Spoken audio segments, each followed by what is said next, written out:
everyone. Welcome to Friday's edition of World Soccer Daily. I'm Jim. He's Amadeus, and we are here to serve. And Amadeus, we got some good. It's gonna be a fun weekend. We got soccer, we got basketball, we got baseball, we got golf, we got just about any possible thing that you would want. So there we are, right? Yeah, it's going to be a very important weekend in the Premier League. That's for sure. There's only 2 or 3 matches left, except for Brighton, who's got like 5. But we're getting right to August. Yes. Yeah, they have. I don't know. They've had like 2 matches in hand of everybody all year, and they still. I'm looking at the table, and they still have 2 matches in hand of Liverpool. If they won both, they would be, or maybe it'd just be one match in hand. But yeah, if they win both, or if they won both, they would have been 1 point under Liverpool. But obviously, they got smacked by Newcastle yesterday. So, yeah. So, what are the games you're going to be watching this weekend? Yeah, so there's definitely some interesting games. For the European competition race, Tottenham's at home. They need that win against Brentford if they want to have any chance. Never mind the top 4. There's no way they're getting into the top 4. But if they want to even be in European competition next year, they need that win against Brentford. But Brentford, Brentford's a good team. They haven't been playing well lately, but this has been a solid team all year. I don't really think they can make a push for European competition, but they're going to finish off the season strong. So that's going to be a big match. Obviously we got Sean's Man United playing Bournemouth. If they don't win that game, then Liverpool's going to be sniffing their top 4 spots. So that's a very important match. Obviously, Man United is a huge -200 favorite in that one. Then you got, Fulham Crystal Palace is pretty interesting. Fulham all of a sudden has gotten back into form, and they're going to be getting their number 9 Mitrovic back from his suspension. Crystal Palace, they've been good lately, but they're a very streaky team. They win a few, and then they kind of they have a few duds, and then they play well. So very up and down team. Fulham at home is going to be very tough one for them. I think Fulham's in 10th, so they can't really. I mean, they could try. Really, there's 7 points behind Tottenham, but Brentford with 53 points actually has a better chance of trying to get into European competition. So that's going to be an even bigger match against Tottenham. Both are going to be fighting for the European competition, and then Liverpool and Aston Villa. That might be Liverpool's best competition left to try and steal some points from them. So if Aston Villa could go in to Anfield and get some points there, then Liverpool's probably pretty much done for that top 4 race. But they really do have to win out, because if they are to drop any points against Aston Villa, even if they were to get a draw here, that would put them at 66, tied with Man United. But they would have 1 more match left, meaning they could only get to 69, where Man United would have 2 more matches left after this Bournemouth match. After this Bournemouth match, because they actually have a match in hand of Liverpool still. So if Man United beats Bournemouth and Liverpool drops any points, then Man United would be at 69, and pretty much they would just need the 1 point to kick Liverpool out of the top 4. So that's definitely possible. Yeah. So Aston Villa, and Aston Villa, they've been very hot. They've probably been one of the hottest teams in the Premier League over the last 2 months, and they're a team that's fighting for European competition too. They were in 6th. They've obviously dropped a bit now. Brighton and Tottenham. They're tied with Tottenham on points, and Brighton just passed them. But Brighton's only 1 point ahead. They had 2 matches in hand, lost to Newcastle yesterday, so now they only have the 1 match in hand. But Brighton's a streaky team too. They go and they smash a team 6-1 and 6-0, and then they get smashed 5-1 themselves at home by a relegation team. So Yeah, and you know they had that big win over Arsenal, 3-0. They were great in that one, and then they followed up with a poor performance against Newcastle yesterday. And you know it's tough to gauge. Brighton's in sixth right now with 3 matches to go. They could easily make European competition, but it's tough to gauge where they're at because you got guys like McAllister who's coming out and saying I'm not staying with the team. Caicedo is probably going to go. There's a lot of good players, and this team's probably going to get picked apart in the summertime. So you really got to think like you have to when you look at this Brighton team. Yeah, they're a good team with great players, but you really got to think. What are these players thinking? Do they care about making it into Europa League next year? Because some of them might be looking at it like, whether we finish sixth or eighth, it doesn't matter because I'm not going to be here. Right. So that's kind of one of those things where, we see it in baseball, we see it in basketball, where, you've got the string is out to play. You're not going to end up in the playoffs, right? So, basically they've got, the cars running in the parking lot, and the golf clubs are in the trunk, and they're just waiting to play the game out. So, or as you say, I mean, maybe just maybe they feel okay. Let's go out with a bang, and maybe the other part is you got guys playing for contracts, right? So when you play for contracts, you never know what's going to happen. So we'll see. We'll definitely will see. And that's the thing, right? Like McAllister, he won the World Cup with Argentina. He's a guy that's been great for Brighton all year. He might be thinking that too. He might be thinking, I'm leaving in the summertime. I don't want to stay in this team, and I'm not going to exert myself because I don't need to pick up an injury in these last 2 matches when Right. I'm about to get paid. Right. And by the same token, there's probably 2 or 3 guys who are right on the cusp, of maybe taking that leap. And if they can just push themselves through, they can, they can pick up an extra, who knows? I mean, $1 million here, $1 million there, it all adds up, right? Yeah, a player I find really undervalued on Brighton is Matoma. I don't think enough people talk about him, but he is easily one of the best players on Brighton, and that would be the first. If this team is getting picked apart in the summertime because all the good players just want to leave for bigger clubs, Matoma's the first guy I'm going for. That's for sure. There you go. All right. I just checked the leaderboard. We were talking in the pre-show about the PGA Championship. Bryton DeChambeau has not teed off yet. He's going to tee off at 231. He's at -4. Right now, through 1 hole, Scotty Scheffler is at -1 for the round, which ties him, Chambeau. Your boy Connors, the Canadian lad, he's at -3. He's got a tee time that he actually just teed off. So he's on the hole number 1. Fox is even through 3 holes. He's 200 par. We got a ton of Justin Rose, Keegan Bradley. You got Poland. You got Sue. You got Pendrith. You got Svensson. You got some major names here, all within 4 strokes of the leaderboard. And definitely not going to have a -20 player in this tournament. No. The golf course is tough. It's a par 70, which is you're thinking, okay, well, 70 is it's not a 71 or 72, it's a par 70, but it's tough. It's in Pittsfield, New York, which is upstate New York, or mid upstate New York. So it's hilly, it's windy, and it's not necessarily warm this time of the year. So it's going to play very. I would say from the element standpoint, rain's not going to be an issue. Wind will be an issue, and it's hilly. So if you're not one of those guys who likes to play that type of golf course, then it's going to be tough. And PGA the PGA of America, for whatever reason, always tries to find a course that will torture you, and this just happens to be one of those courses. So if you win this tournament and $15 million that goes with it, then with all you're going to earn it. And it's going to be interesting. Now DeChambeau is one of those guys who blasts the ball. He's a long driver.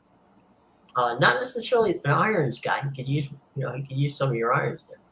But there's some guys there that are very, very good, and some of these guys have not won a major. So who knows? I mean, PGA seems to be one of those majors that you get. You get some people who haven't won it on a rather consistent basis, rather than the necessarily the favorites. Yeah, I find there's a bit of a misconception in golf too when you see a course like this that's like a 70 par. Yeah. You automatically think, oh, it's an easier course, but really, it's actually a harder course. Oh yeah. And the argument I make for that is, people seem to think par threes are the easiest holes on the course. They're actually the hardest holes on the course, Right. because your margin of error is very slim. If you don't make your first shot, Yep. you're not pulling off a birdie, and you're going to be lucky if you can even two putt for the par. Right. Where, people view par fives because they're so long, like those are the tougher ones. Those are the easy holes. Those are where the golfers make up their strokes. Because Right. if you can get onto the green in two shots, which a lot of these guys can, because you can hit very far, now you're putting for eagle, and all of a sudden you're making up those two strokes where you just screwed up on the par three before. So, yeah, I think it's a big misconception that par threes are easy and par 70 courses are easier courses. Really, it's the complete opposite. You're right, and sometimes, depending upon the course, okay, they will turn for a tournament. They'll turn a par 4 into a par 3. They'll turn a par, so they'll turn a par 5 into a par 4, and then it's just they mess around because you can move the tee back, right? And the other thing that is the element, normally, not always, but normally, these par 70s have a very challenging green. Where they're going to bite you is not necessarily on the iron play or getting there. It's once you get there on the green, they're gonna mess with your head somewhere. Pin placement, the undulation of the green. I mean, all kinds of funny stuff. You watch guys who are absolutely magical putters screw up so often on these par 70 courses because it's the greens that will kill you. And, we'll see. But yesterday, it didn't seem to give DeChambeau too much trouble. But, a par 4, a 4 under is not a bad result. But like you said, it's not going to be a 20.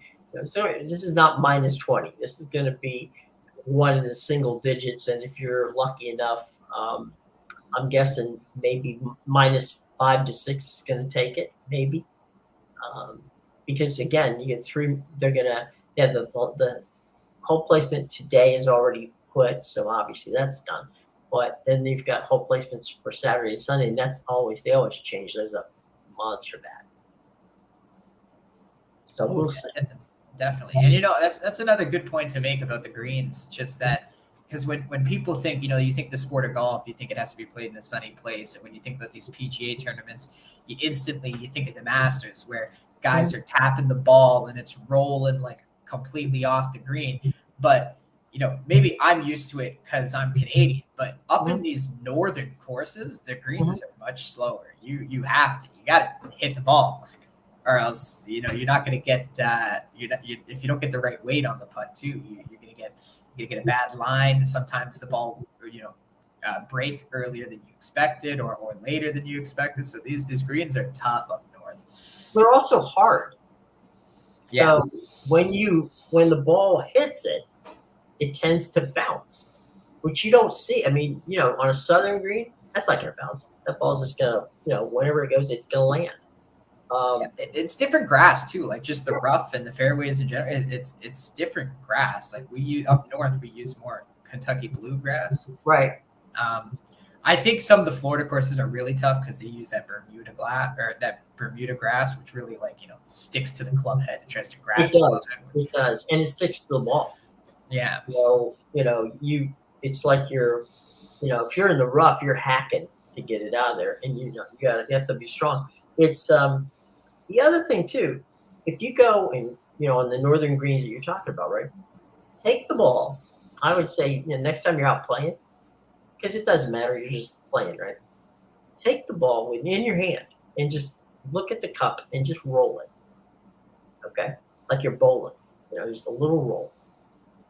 Watch how much that ball moves in left or right direction. Okay, that's going to give you an idea of when you putt on that green, where the ball is going to go. Because sometimes there's an old wives' tale which I've never understood why people believe that if there's water to your left, the ball will break left. On what planet does that make any sense? But I've seen people who constantly believe it. If there's water to the left, I'm putting the ball with a little bit of a lean to the left. Yet, when you do that, you miss the cup by about 4 inches or more to the left. And you're like, okay. Yeah, I was gonna say I there is a thing to that, but isn't it the opposite? The water's supposed to attract the ball. Yeah. So you would want to hit to the right. You would people that are hitting towards the water. Yep. I think they got their rules mixed up because that's for the mountain. I think when there's like an escarpment or a mountain, you gotta take it. It's pushing it away, right? The gravity or whatever. Okay, yeah. So I don't know. People got it backwards. I'm just like I can see why you're questioning them though. And you're sitting there going, all right, you missed 4 putts in a row. Why would you continue to do this? Until you figure it out. But there are, and then there's Carolina is they cut the greens really, really thin. So you might as well roll. It might be rolling on the top of the table. I mean, it's like you just take it and roll it and it just never stops. It's just might as well go play on the tile floor in the clubhouse. Right, exactly. And hope that you can get a hole in the tile floor. But yeah, it's crazy. And I think we're not seeing there's not a lot of fairway bunkers and stuff like that in this course. It's very much it's just a hilly course that challenges you almost just because of its endurance, right? Because it's a long course and it's just going to beat you up by the time you get there. And like you said, par 3s are tough because you only have one shot to miss. Yeah, and especially if you're playing a par 3, with water or some kind of hazard. Never mind if you mess up the first shot and now you got to chip and hope for a 2-putt for bogey. If you miss that first shot bad enough, you're hitting your par shot from the tee again and hoping you don't screw it up again.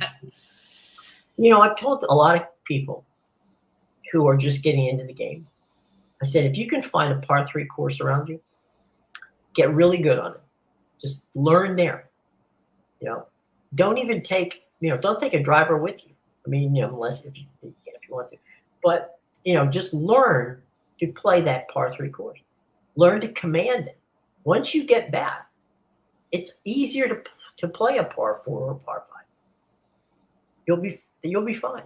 But learn to play golf on a par 3 and be good at it. And then you're gonna at least have a chance. Just don't go to a brand new course, with 4s and 5s on it and expect to be good at it. It's just not going to happen. It's going to take you forever.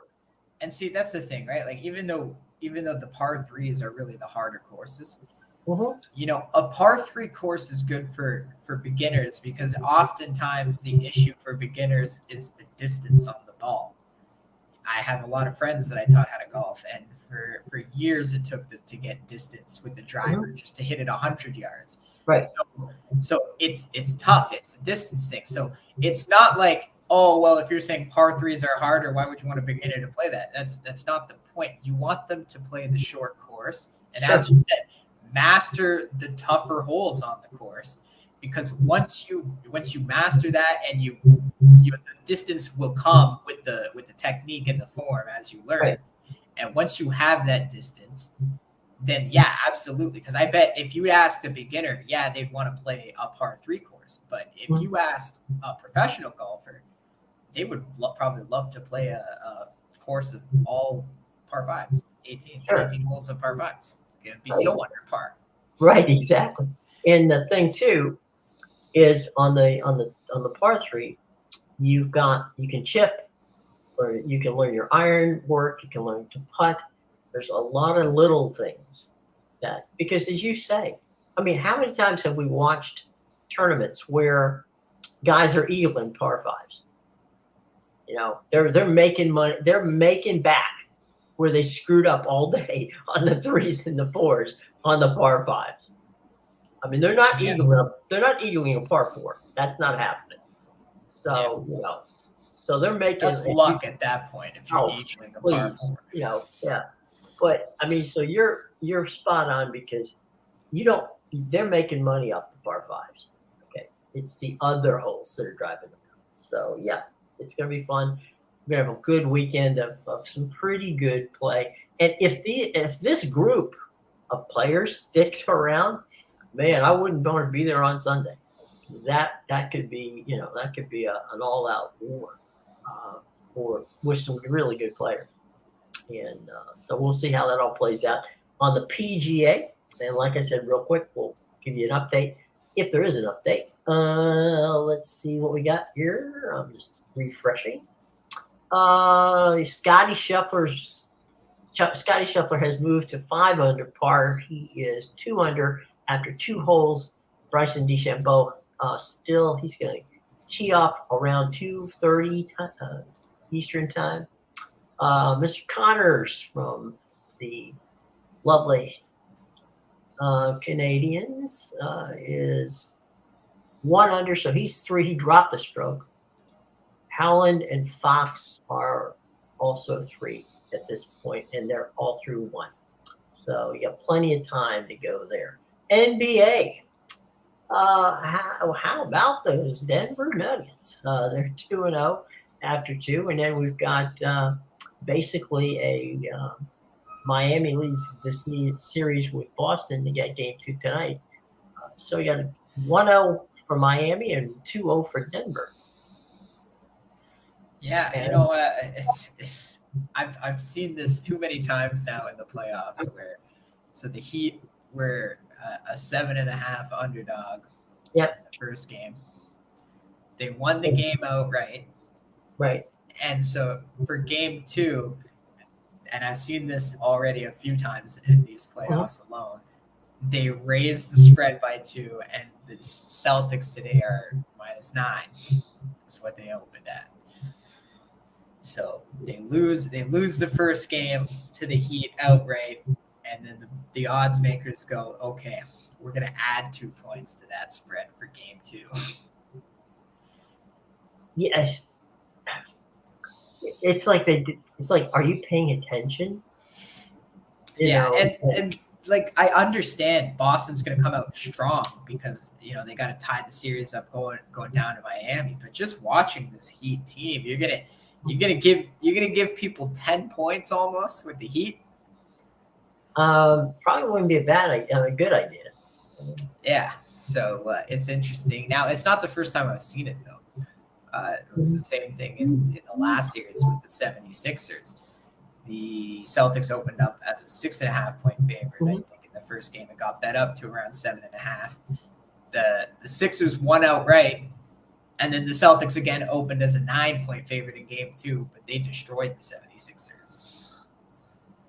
Yeah, and they're, you know, again, it's kind of a matchup thing, and Miami matches up really well against Boston, and these 2 coaches are, you know, really working hard at it, and so yeah, I mean, this is more of a tactician game that we're seeing with Boston and Miami, and on the other side with Denver and LA, it's more of Denver's a team and LA seemingly doesn't quite grasp that concept at this point. Denver's a team and LA is just 4 guys trying to get 1 guy the ball.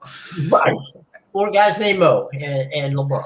So, and you know, after a while, I've had my niece called me yesterday and asked me about some baseball, and I said, she said, I'm missing some baseball. I need to know some baseball. So why? She goes, I can't watch the NBA anymore.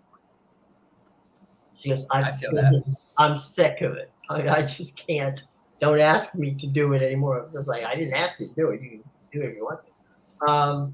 So yeah, it's like I got to see some baseball because this is just I can't take this. And I find myself watching these games and just not enjoying them. I mean, it's just not enjoying it.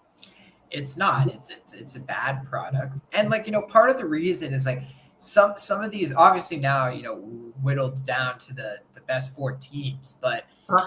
in the first two rounds, you get a lot of these series where it's like the one team wins by 20 points the one night, and then the next game the other team wins by 20 points. So it's like, what, you just took the night off, you didn't feel like playing tonight, and like that's something you see during the regular season. But the fact that it carries over into the playoffs, like you're playing for the championship. Like, come on, if you're the better team, you can win in like 4 or 5 games. All right, you don't need to get blown out 20 points in one game because you wanted to take the night off. You already got the home advantage. Like, go out there, play every game.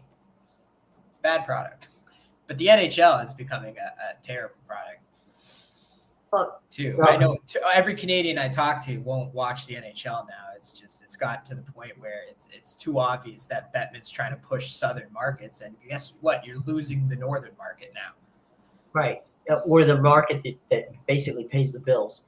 Yeah, that actually watches. You're trying to push, the Floridas, the Carolinas, the Dallases into the finals in Vegas. It's all Southern teams. But, okay, you're trying to push these small market teams. And then at the same time now, every Canadian I talk to says they don't watch the NHL anymore. They can't be bothered to sit down and watch an NHL game because it's trash. And a lot of it boils down to Bettman being a bad commissioner. Well, I think there's that. There's also the owners. I mean, the owners seem to want. I mean, when you expand to Arizona and it doesn't work, and you are hell bent on making it work when it won't work, and you don't want to move the franchise, then you're nuts. I mean, that franchise in Arizona could be a moneymaker in 4 Canadian cities and 2 U.S. cities, but they're just not moving. They don't want to lose the Phoenix market. And the point is, if you go to the Phoenix market, what do you got to lose? Because nobody's going to your games. Win or lose, they still don't go. So what the hell are you, concerned about? Yeah, and that's a great point to make, because I know we rag a lot on the A's for what's going on there with the Vegas relocation, but Arizona's a great example. Like, they're playing in a college arena right now, right. And I don't know if you just saw this, but over the last week they applied to have a real arena built, right. And Arizona turned them down. They said, we're not building an arena for you. You might as well just leave. So once again, as you said, like, I understand you want to build the southern market, but again, it shows how bad of a commissioner Bettman is he's trying to force the Coyotes down Arizona's throat, and they don't want it. They don't want a hockey team. Put it somewhere else. Well, I mean, if you look, Salt Lake City, okay, that's a good place for it because it's a market where you've got a pro basketball team, right? So you could put them together in the same arena. Got an MLS team too. Got MLS, but my point, I guess, was it's not a Major League Baseball. I mean, you want to put it someplace where you don't have a lot of competition. So Salt Lake City would be a good place for it because they support the Utah Jazz. They've supported that, and so they would be. And the owner of the Jazz has already said he would love to, have that team if that team were, available. So there's that. Look, for many years, Tampa Bay Lightning had terrible situation. They found a good owner. They found the owner was smart enough to know how to market the team. All right, fine. They're doing fine. But you can't have 2 teams in Florida. It just doesn't make sense. And that the The arena that the Panthers play in isn't really in Miami. You've known that. You've been out there. It doesn't make any sense whatsoever um, to be involved in that market. Again, there's another team you could move and make money with. But if the league just keeps going that route of not paying attention to or seemingly to be happy with not making money, then they're not going to make money. And Yeah. it's crazy. And that's a great point. Like, so the state of Florida has two teams when they probably shouldn't even have one team, but they should have the one team, but not two. Right. Somebody up here tried to make the argument to me that Toronto should have two teams if New York can have two teams. Why doesn't Toronto have two teams? And that's another thing that I notice a lot of Canadians are pissed off with Bettman about is they feel the game is becoming too American. That we have 7 teams, and it's like we have to fight and claw for another expansion team. They just won't. And there's so many, as you said, there's so many Canadian cities where the team would be making money. A lot of Canadians I know, they want the Nordiques back. They're still pissed off about that. People think Toronto or even Hamilton should have a team around here. I beg to differ because I feel like there's too many established Leafs fans to give Toronto another team now.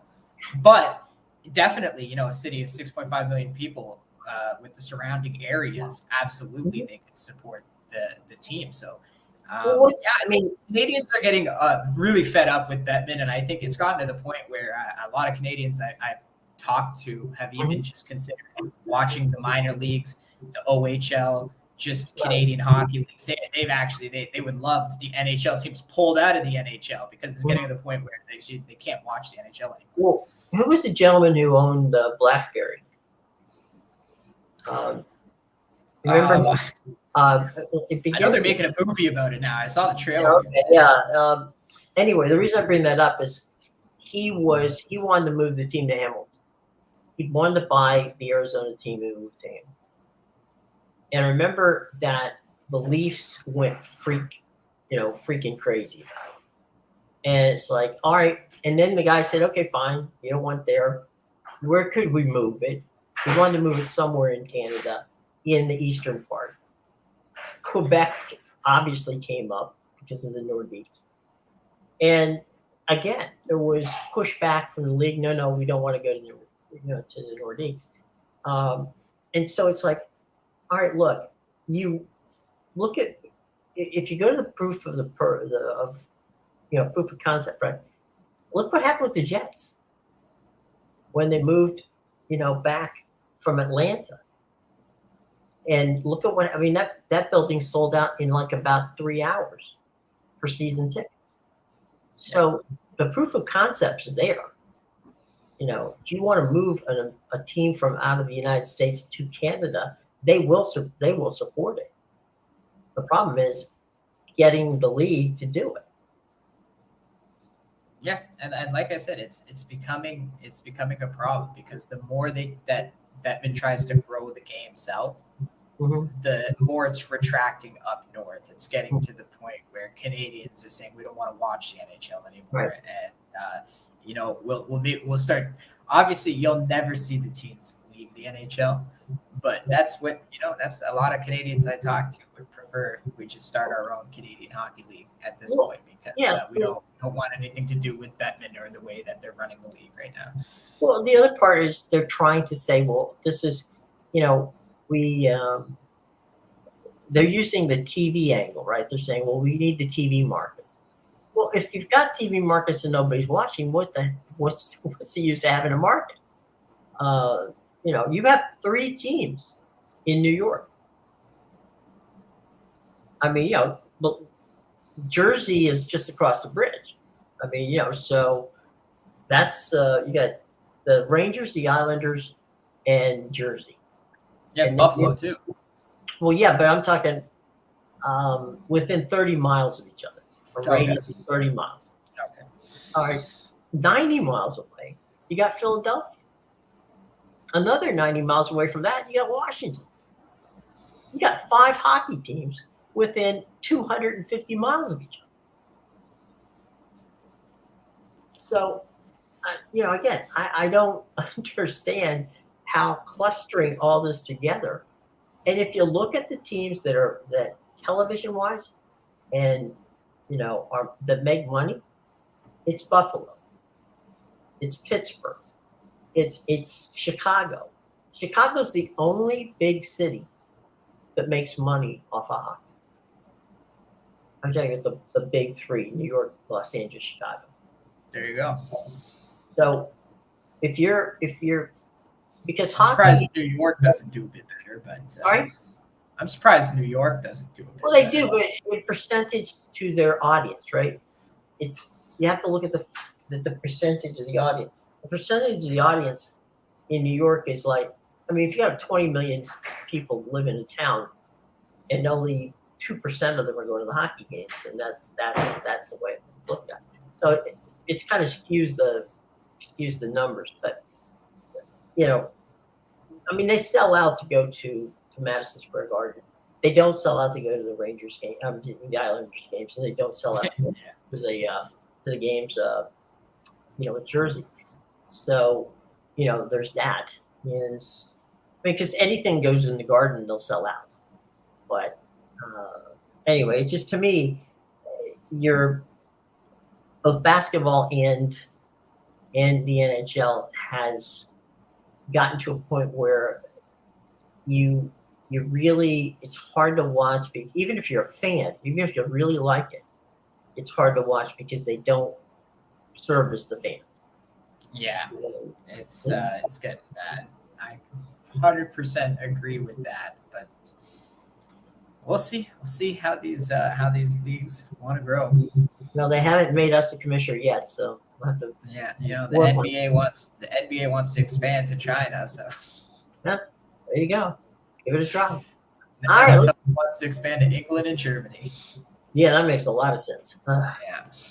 Anyway, over on the baseball side, Arizona's at Pittsburgh tonight.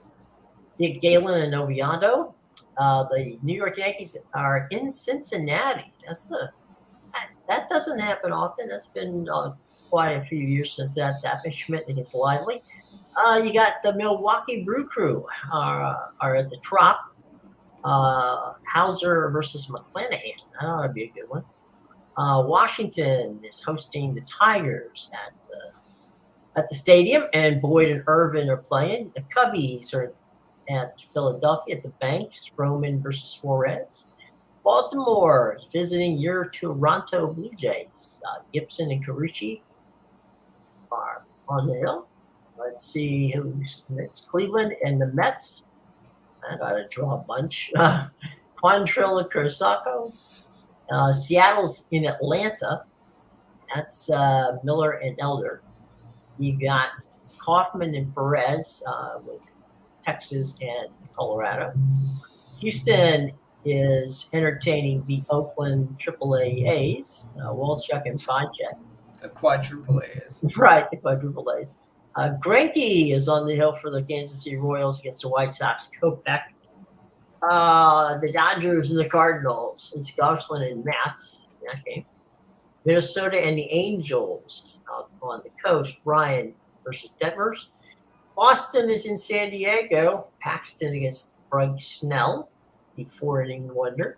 And Miami is at San Francisco. Alquilla against Pisa Fani. So there you go. That's your games for this evening on the MLB slate. So anything you're looking at on the MLB slate this day? Because I know you like your baseball. Oh yeah, I got a few plays up for sale for baseball today, but other than those, I mean, didn't like much else. Well, what are the ones you have for sale so they can go over and check them out? BigAl.com and PickAdvisor.com is where you can find my plays. I'm not asking you to give me the games. I'm just asking you to give me the games, not who wins or what year. Oh yeah, for sure. In case people want to know what games they're going to go and take a look at. Yeah, I gotta play. I gotta play on the Twins Angels game. Okay. The Mariners Braves game. Okay. The Cubs Phillies. All right. and check out all the rest of the stuff. Yeah. So all that information's in our show box below. So, all right, folks.